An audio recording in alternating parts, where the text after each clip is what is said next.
In February of 2015, I went in to have my hysterectomy completed. And as the year progressed in 2015, I was getting sicker and sicker. And so I went to my PCP in August, and he ordered a CT scan. And upon that CT scan, it showed that I had a mass in my lower abdomen. She was referred with these CAT scans to a cancer doctor who explained to her that there was a distinct possibility that she did in fact have cancer. We scheduled my surgery for December 28th of 2015. She spent the entire month of December, the holiday season, trying to be a mom, trying to keep spirits up in the family, but at the same time, this cancer cloud was hanging over her the entire time. The surgery was going to be about 2 hours long, but I ended up being in surgery for 6 hours. When she woke up, she wanted to know, first thing, what was it? Was it cancer? And he said, no, a blue surgical towel was left inside of you. I was livid. I was enraged. This was a clear error and a clearly negligent error.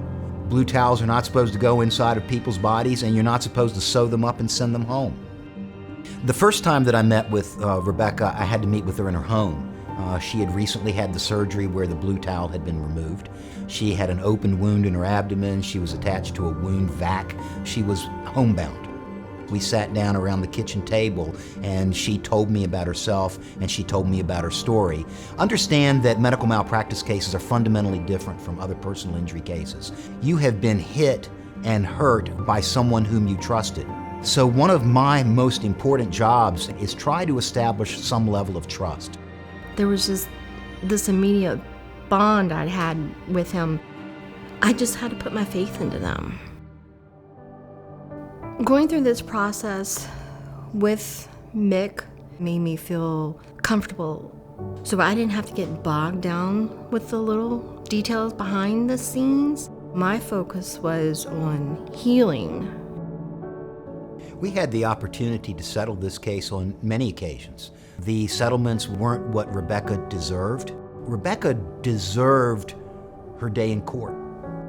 Derek is a very gifted attorney, and I'm always interested in his take on things that I'm looking at because I know he's going to look at them differently. He's going to see them differently. I found myself going to that case and thinking about that case on my time off. So even though I didn't know Rebecca, I knew all about her case. I knew all about the things that she had been through. We think of a trial as a story. It has a beginning, it has a middle, it has an end, it affects people. And I started thinking of ways to frame the story. The things that he was saying and the insights that he was offering were so beneficial and added so much value to the case.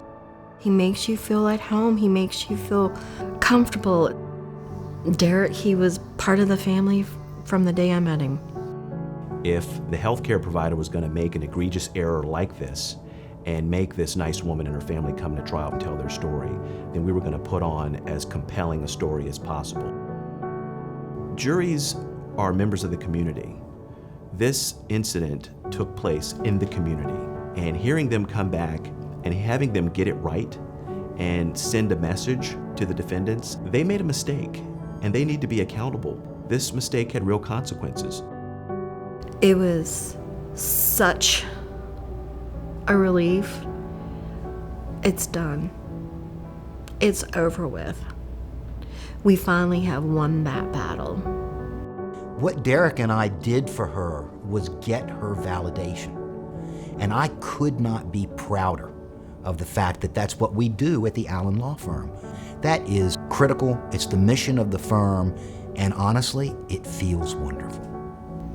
Mick and Derek will always be in my life. You are family with Allen and Allen.